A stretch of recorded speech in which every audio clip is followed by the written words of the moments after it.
Welcome to Voices of the Community, which explores critical issues facing Northern California communities. We introduce you to the voices of community thought leaders and change makers who are working on solutions that face our fellow individual community members, neighborhoods, cities, and our region. This is George Koster, your host. This episode is part of our series exploring COVID-19's impact on nonprofits and small businesses in San Francisco. We started the series back in April of 2020 during the height of the first phase of the COVID-19 pandemic and the shelter-in-place requirements. Over these past 9 months, the COVID-19 pandemic and economic meltdown has wiped out millions of jobs in both the nonprofit and small business sectors, as well as shuttered tens of thousands of small business operations. The goal of the series is to shine a spotlight on the nonprofits, small businesses, and their staff who are struggling to deal with the impact of the COVID-19 pandemic on their operations, services, and sustainability. The series of interviews we conducted features voices from a cross-section of organizations that make up the fabric of our community. Each of them brings a unique perspective on how they and we are dealing with the issues facing our community during the global pandemic and economic depression.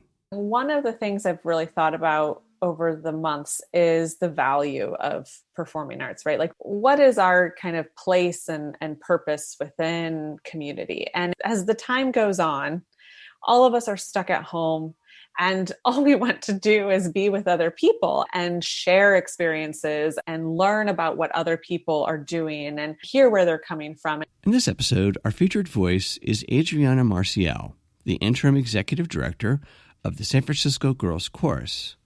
One of the main goals of the San Francisco Girls Chorus is to teach young women to become wonderful musicians through their extensive music education program. Singing and live performances will be one of the last services and experiences to come back from the COVID-19 pandemic. Let's hear Adriana tell us how they're dealing with the pandemic. I am joined remotely via Zoom by Adriana Marcial, the Interim Executive Director of the San Francisco Girls Chorus. Thank you for being here, Andriana. Happy to be here.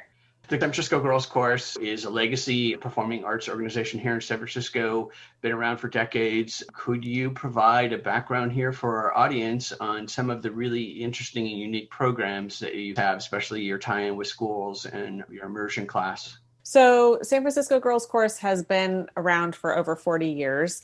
Our primary focus is to educate young girls and young women the art of choral singing. When we're not in socially distant times, we have close to 400 students that are across our 3 campuses. We have our main campus in San Francisco at the Canbar Performing Arts Center in Hayes Valley, a campus in the East Bay, and then our newest campus in the last year and a half at the Bayview Opera House in Bayview in San Francisco, which is a great partnership. So across those campuses, we work with girls 4 years old to 18. It's a really rigorous program that they go through, and we really try to focus on just a very comprehensive choral education. Once the girls get through our level 4, that's the point where they can actually audition for our performing ensemble, which is called the Premiere Ensemble. And that has been around for years as well. In normal times, they tour all over the country. They tour all over the world. They collaborate with really amazing artists, local ones, but also international. And they've won, I believe it's 5 Grammy Awards at this point. So they're amazing. They are, of the highest level. And it's an extraordinary experience for a young girl who's in high school to have that opportunity. So that's kind of the scope of the program in normal times. We also have some additional programs, as you mentioned, in schools, which we just started this year in a more comprehensive way, which was interesting timing considering COVID starting. Our Artists in Schools program was started because of a grant from California Arts Council, which we're very thankful to them for helping us out. We're working with 2 schools in San Francisco to actually bring them into the artistic process. It's not so much focused on teaching choral singing or teaching our pedagogy, but on introducing them to the arc of creating a new work. So one of our new operas that will premiere when we can all, be together again, which we're looking at probably 2022 at this point. It's a new opera by Matthew Welch. He's an incredible composer, and he's creating a new opera that's focused on a young Filipina immigrant and her story of coming to Stockton. So these two schools are going to follow us through that creation period, and they're going to meet the different collaborators. They're going to have workshops with the composer and really just see how a new artistic work is created. And that actually did get started during the pandemic. Even before the pandemic, we decided to just go for it. And it's all taking place online via Zoom. And last I checked, it was going very well. And the kids were very excited to have that sort of insight into the creative process. So that's something that's actually been very exciting during the pandemic, to rethink how it can be done. Well, that leads me to my next question. So much of what a San Francisco Girls Chorus does is in person. Mm-hmm. How has COVID-19 impacted the ability to operate, the ability to raise funds? Well, it is challenging, but, I have to commend our artistic director, Valerie St. Agat, and our music faculty. In March, when the shelter-in-place order went into effect, I think we hit the pause button for maybe a week and then completely shifted everything online and did not want to break at all, really. We wanted to continue to offer some sort of gathering for the students. So since basically the middle of March, we have been doing all of our rehearsals for all the levels from ages 4 to 18, all on Zoom. Now, obviously, with the technology the way that it is right now, we're not able to have the full choral experience where everybody can hear each other and sing at the same time, because there's always a lag. There's technology that's coming out that's definitely shifting that and making it better, but it's not perfect yet. So we focus a lot more on small groups within each of those choral groups. We have a lot of breakout sessions. We focus a lot on theory, and then we do a lot of individualized vocal coaching. And that's something that we have really focused on in our teaching, is to make sure that we're focusing on the individual, because we believe that music is part of it, but we also want to develop the person. And actually, this format, because of its challenges, has allowed us to do that. So there's a lot of individualized work between the instructor, our vocal coaches, and the individual student.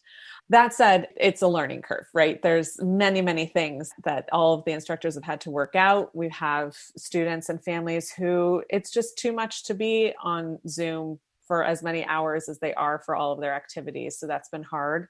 There are families who don't have the same kind of access to computers or Zoom or the technology that's needed. So we've worked pretty hard to find ways to provide, whether it be internet connection or a tablet or a computer, for them to participate. So that has been a fundraising need and a fundraising challenge, because I think there are families all over the Bay Area who are struggling with that, which is very unfortunate.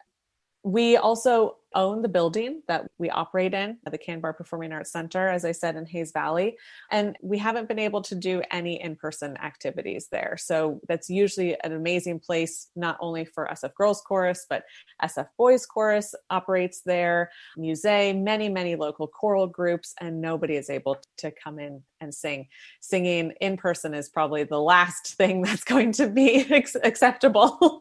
So that's been hard and challenging, and people just want to get in and rehearse, and it's just not an option right now. One of the things that has really been inspiring to me is seeing how Valerie has taken the Premiere Ensemble and just run with it in this time. They're doing all virtual performances, really being creative about what that looks like. It's not just the girls recording themselves and editing it together. There's really an artistic element to it. Our performance last Friday actually had a stage director as part of it. We'll have a bunch of collaborators for our December 20th holiday show. And she's also really working hard to bring guest artists to do workshops from all over. And that's a benefit, actually, of shelter in place and being online, is that we can work with artists anywhere, right? It doesn't just have to be in San Francisco. So we're actually working with the King Singers, and they are a group that we probably would not be able to afford to fly in regularly. But because we can just meet online, it makes it much easier, and they're open to working with us, and it's been really fun. So that's just one example of, I think there's like 25 artists that Valerie has the Premiere Ensemble working with. And not only is that really exciting, but it also keeps the girls motivated and really focused during this time to kind of break up the monotony of being online and on Zoom for all the hours that they are. So over the many decades that San Francisco Girls Chorus has been in operation, what do you feel like has been the biggest impact on both the youth that participate, but also their families and our community at large? Our primary goal has always been to develop young singers, right? To teach the value of music, to teach them how to be wonderful musicians. And girls who stay with the program through the whole time really, truly are amazing musicians. But I think the greater thing is the aspect of developing the individual, and especially young women, to have a sense of community, to be around other young women who are supporting them, to be vulnerable in this learning process together is hugely important. And I think when you talk to the girls who go through the whole program and graduate or laureate, as we say, that's what they're talking about. They're talking about the sense of community that they've built, the other young women friends that they will have forever, and the kind of like sense of confidence that they have built over time. And I think that's ultimately the most important, and something that we're really trying to actively build on now, and something that shelter in place or working online has allowed us, is that we are starting to focus more on workshops around other aspects of the music industry, not just performing, but bringing in people who work in video editing or work in composition or work in improvisation, to really give the girls a sense of what else is out there, to get them thinking how they can really tap into what their individual interests are. So again, kind of focusing on the individual and really giving them the tools to discover who they are in a supportive environment. So tell us how anyone who's watching or listening to the interview, how can people help the San Francisco Girls Chorus? Obviously not doing in-person performances anymore, can't do ticket sales and touring. How can folks help?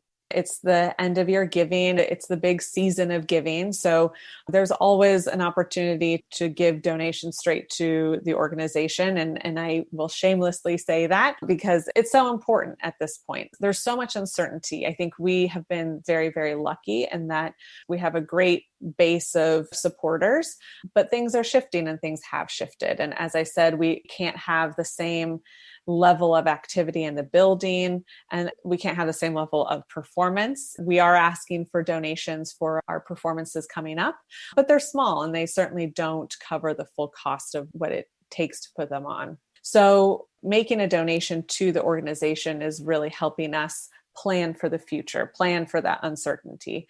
We don't know how institutional giving is going to shift around in the next year. My prediction is it's going to shift around quite a bit.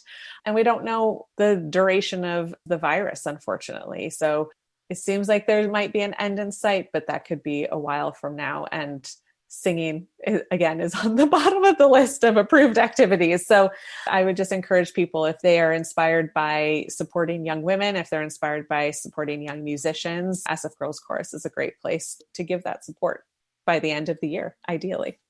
Thank you. So here we are going month 9, and San Francisco is conceivably going into the purple zone out of the COVID-19 pandemic and our economic meltdown. What are some of the good things that you could see coming out of this that would support performing arts organizations like the San Francisco Girls Chorus, as well as your outreach into schools and into communities like the Bayview? I love that question because I think that one of the things I've really thought about over the months is the value of performing arts, right? Like, what is our kind of place and purpose within community? And as the time goes on, all of us are stuck at home.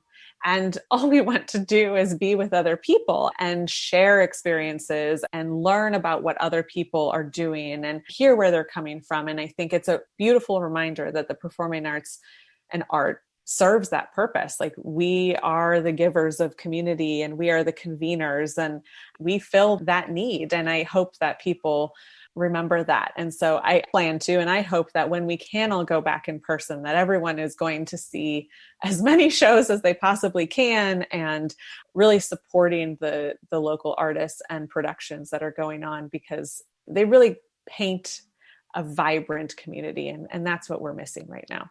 Well, thank you, Adriana, for sharing San Francisco Girls Chorus work today.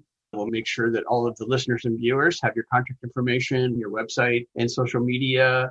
Do you have any special fourth quarter promotion that you are doing around fundraising that you want to mention? Well, I'll mention two things. We have a virtual performance on December 20th at 3 p.m. It's open to anybody to see. You can get to it on our website. We usually have a major production at Davie Symphony Hall that's, all 400 students, and they're all up on the stage, and it's really beautiful. It's not just holiday music, it's a range of music, but there is a holiday spirit to it. And we obviously can't do that this year. So we've transformed the whole thing to be online, and I encourage everyone to go check it out. It's easy to do from your home, and there is a donation component to it. And anyone who's doing these virtual events knows that it's a little bit more than just turning on the Zoom. It's quite the production on the back end. And so any support to make that happen is very helpful to us. Thank you. Please stay safe out there in what is now become a very crazy new normal, and only going to become more, it appears, after our holidays. Yes, exactly. I know. I hope everyone takes it seriously and we can get to the other side as soon as possible. That's it for this episode of Voices of the Community. You've been listening to the voice of Adriana Marcial, the Interim Executive Director of the San Francisco Girls Chorus. To find out more about the San Francisco Girls Chorus and participating in their annual holiday show online event on December 20th at 3 p.m. Pacific Time, go to sfgirlschorus.org. We hope that you enjoyed the insights, points of view, and personal stories from the voices of changemakers and their nonprofits and small businesses featured in this series. To find out more and get engaged with the nonprofits, small businesses, and staff members featured in the series, please go to my website, georgecoster.com, and click on Voices of the Community to find links to the extended versions of these interviews and to listen to the entire series. After listening to these stories, we hope that you will consider making a donation and volunteering to provide a hand up to your fellow community members. I want to thank my associate producer, Eric Estrada, along with Mel, Lila, Michael, and Laura at the San Francisco Public Press and KSFP. To listen to our next episode in this series and to our archived past shows, which feature community voices working on solutions to critical issues facing Northern California communities, please go to georgecoster.com.